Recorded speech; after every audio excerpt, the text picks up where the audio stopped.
وين هي الدولة اللبنانية ترد وين هي؟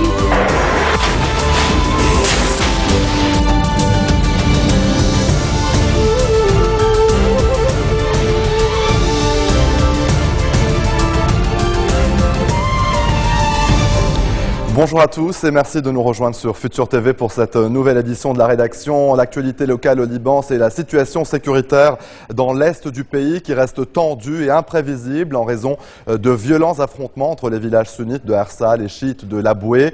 C'est dans la plaine de la Beka, à la frontière syrienne. L'armée est intervenue pour mettre un terme aux accrochages. En revanche, une ligne de démarcation a été instituée par des hommes armés et cagoulés de l'Aboué qui ont également érigé des barrages sur les principales routes menant à Arsal.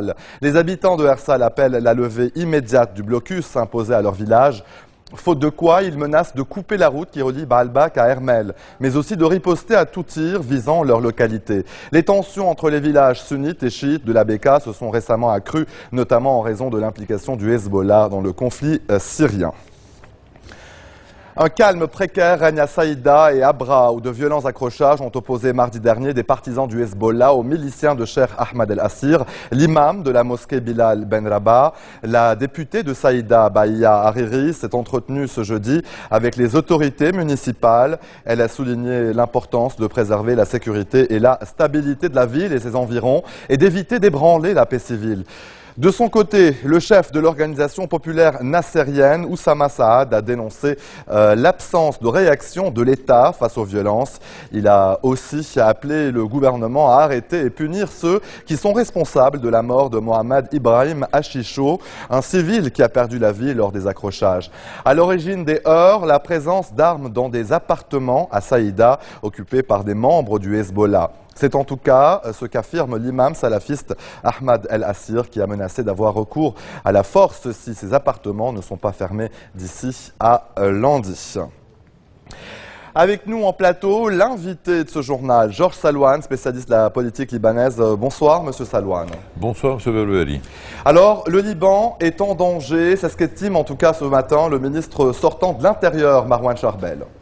Ben écoutez, c'est simple, les prémices de la guerre sont présents en ce moment et nous glissons de plus en plus vers une guerre confessionnelle, une guerre religieuse et des lignes de démarcation sont érigées non seulement entre deux quartiers comme c'est le cas à Tripoli entre Bab el-Tebban et Jabal Mahsin, mais actuellement entre des villages entiers, donc comme ce a eu lieu entre Saïda et Abra et en plus dans la Beka où toute la région chiite de l'Aboué d'un côté et la région sunnite de Arsal. Le danger est de plus en plus important. Il s'agit d'en prendre conscience fermement et la photo que nous avons regardée hier sur toutes les chaînes de télévision essentiellement de voir les miliciens qui prennent place devant les membres de l'armée libanaise, devant le bataillon de l'armée libanaise à Saïda. Donc c'est très dangereux ce qui se passe actuellement. Justement, et M. Salouane, Marwan Charbel dénonce un manque d'effectifs et donc un manque d'effectifs dans les forces de sécurité, appelle au recrutement de plus de 200 000 hommes.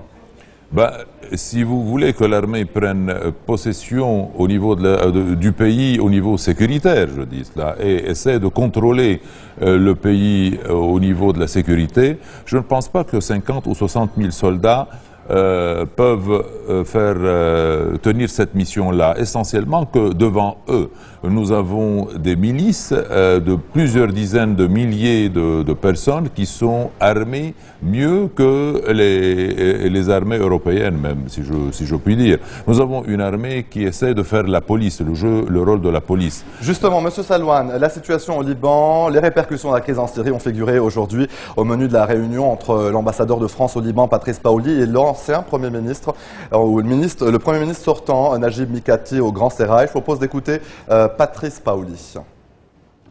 Bien, non, je reviens de mission j'étais à Paris pendant quelques jours pour différentes raisons et je suis venu à mon retour donc rencontrer le Premier ministre Najib Mikati pour évoquer un certain nombre de points et principalement celui qui nous préoccupe tous au plus haut point, qui est la question des réfugiés syriens et le poids que cela représente pour le Liban. Alors d'abord, j'ai redit à Najib Mikati, il faut que nous fassions preuve de à quel point nous étions admiratifs de l'effort qui avait été consenti par le Liban et par les Libanais sur tout le territoire libanais pour l'accueil des réfugiés. Aujourd'hui, c'est un nombre de réfugiés enregistrés qui avoisine les 550 000 personnes. C'est absolument énorme, en plus des autres questions, plus les Palestiniens les réfugiés qui sont venus au Liban, environ 60 000. Donc on voit bien le poids que ça représente pour ce pays. On voit aussi bien l'effort qui a déjà été consenti. Et encore une fois, nous sommes tout à fait admiratifs de cette façon, donc, pour les Libanais de s'acquitter d'un devoir humanitaire. Les frontières sont restées ouvertes. Il faut que les frontières restent ouvertes pour permettre de sauver des personnes qui sont dans le besoin et dans le danger.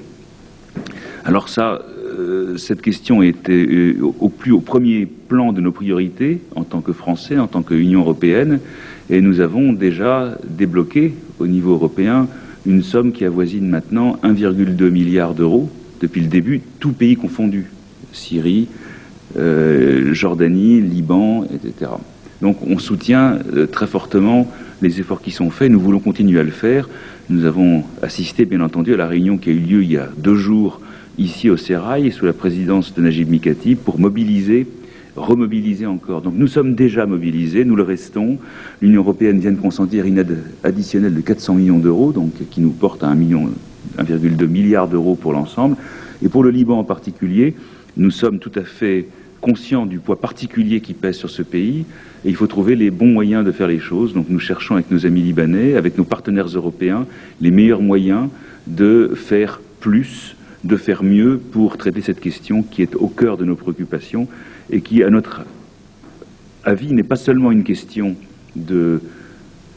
humanitaire, mais aussi une question beaucoup plus large qui concerne la stabilité du pays. Et donc nous sommes parfaitement conscients de cet enjeu.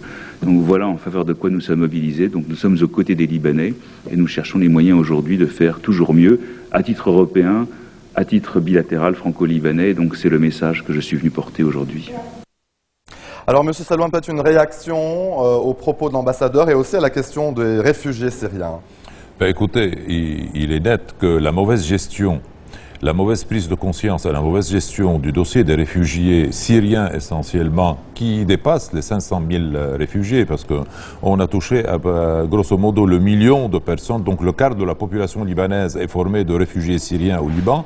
Cette mauvaise gestion va engendrer des conséquences explosives au niveau social et au niveau sécuritaire. C'est pourquoi l'ambassadeur Paoli a bien spécifié en fin de son discours, de son entretien, qu'il y va de la stabilité même du pays.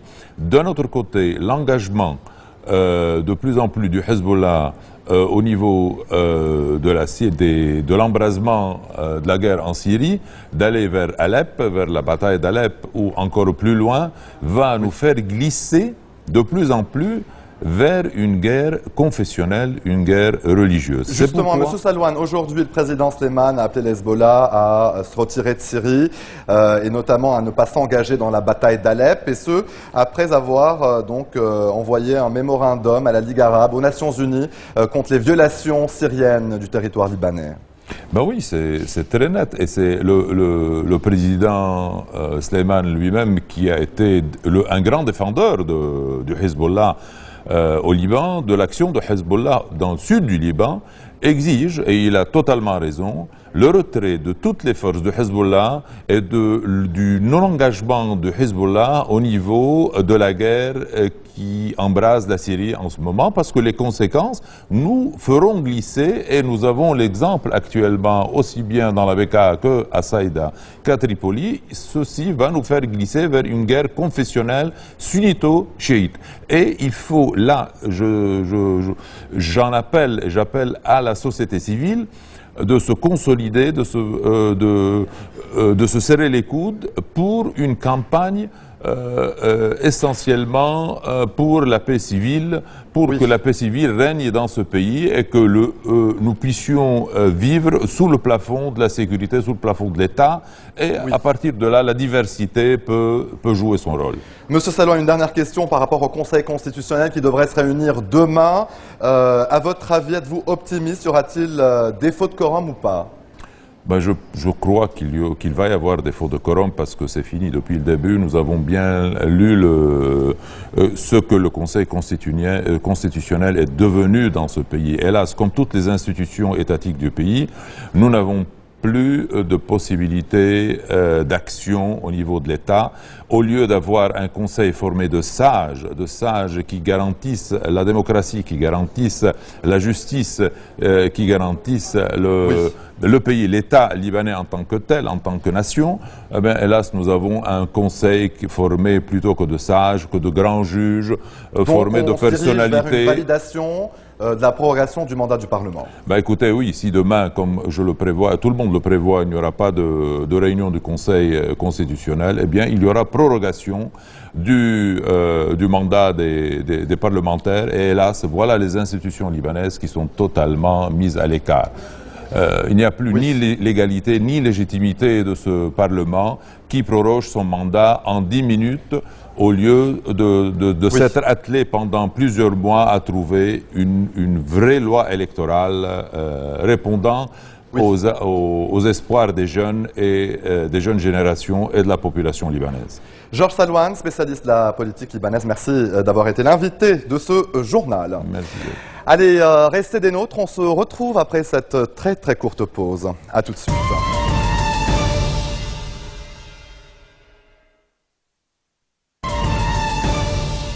La situation en Syrie, les réactions politiques, c'est dans ce reportage.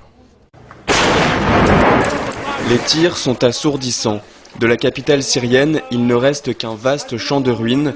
Damas crache fumée et poussière provoquées par les bombardements. Situation identique à Homs où des habitations sont visées par les roquettes. Au lendemain du sommet du G8, les grandes puissances continuent de soutenir une solution politique. Ensemble, avec nos partenaires du G8, nous avons convenu d'apporter 1,5 milliard de dollars supplémentaires d'aide humanitaire. C'est un engagement sans précédent pour la Syrie et ses voisins. Nous avons décidé de soutenir le processus Genève 2, devant aboutir à la mise en place d'un gouvernement de transition dont l'autorité sera complète. Ainsi, les exigences fondamentales au succès du processus sont de nouveau affirmées unanimement par les membres du G8. Aucune date précise n'est fixée pour la prochaine conférence Genève 2. L'opposition au régime de Bachar el-Assad n'est pour l'heure pas certaine de rejoindre la table des négociations. Le sommet du G8 n'a pas envoyé le bon message aux partis en Syrie, et particulièrement au peuple syrien. C'est une déception, un pas en arrière dans la position de la communauté internationale. Une fois que nous aurons atteint une forme d'équilibre des forces entre les révolutionnaires d'un côté et le régime de l'autre, la conférence Genève 2 aura un sens. Avec l'aide de l'armée syrienne libre, avec plus de soutien militaire de qualité, l'opposition syrienne se concentrera davantage sur sa propre unité. Je pense que dans quelques jours, une réunion importante de la coalition nationale établira de nouveaux dirigeants et, espérons-le, une nouvelle stratégie. Des torches, faute d'électricité. Des manifestations ont éclaté hier à Alep pour protester contre les coupures d'électricité subies par les habitants de la ville. La situation est infernale, mais Dieu merci, nous nous en sortons en utilisant des torches et d'autres sources d'électricité. Les tirs et les bombardements sont à l'origine de l'absence d'électricité. Dans certaines situations, le manque d'eau s'ajoute aux coupures de courant. Des cas de tuberculose et de gale ont été déclarés. Avec nous en plateau, Amélie Coquerel, chargée de mission culturelle à l'Institut français du Liban. Bonsoir, Madame Coquerel. Alors, vous êtes avec nous pour parler de la 13e édition de la Fête de la musique. C'est demain, vendredi 21 juin. Tout à fait. Donc, principalement se déroulant au centre-ville de Beyrouth, nous avons une dizaine de scènes, exactement 7 scènes en extérieur et 3 églises, avec un programme varié qui démarre à 18 h dans les églises et qui se finira à l'aube sur la scène du Waterfront avec de la musique électro. On passe par différentes scènes, Thermes romains, Place des Martyrs, au souk de Beyrouth, également sur le jardin Samir Assir, et on est sur un programme assez varié avec à la fois des groupes internationaux, mais aussi une large place à la scène musicale locale, libanaise et également régionale, dans vraiment tous les horizons musicaux différents. On passe du rock au flamenco, ou encore à la fusion, également au reggae et à des ensembles de musique classique. Et vous serez donc sur place demain ou est-ce que à quel événement est-ce que vous allez vous joindre, hein? Alors, étant donné que je fais partie de l'organisation de la Fête de la musique, Oui. l'Institut français, en partenariat avec Solidaire, sous le haut patronage du ministère de la Culture, organise cet événement. Vous aurez l'occasion de me voir courir un peu partout. Et je vous invite à vous balader vraiment entre les différentes scènes. Vous trouverez le programme sur le site internet de l'Institut français, également sur la page Facebook Oui. de la Fête de la musique. Et c'est aussi le début de l'été demain. Tout à fait, donc on espère, malgré une situation qui, on l'a vu dans ce journal, peut être parfois un peu houleuse, célébrer en musique et dans la joie l'arrivée de l'été au Liban. Amélie Coquerel, chargée de mission culturelle à l'Institut français du Liban, merci, d'être venue sur notre plateau pour nous parler de la Fête de la musique. Et bien sûr, vous êtes tous conviés demain, vendredi 21 juin, pour la Fête de la musique. Et c'est ainsi que se referme cette édition. Merci de nous avoir suivis. L'info continue sur notre site internet www.futurtvnetwork.com ou en téléchargeant notre application mobile Futur TV Lebanon. Bonne fin de soirée sur notre antenne.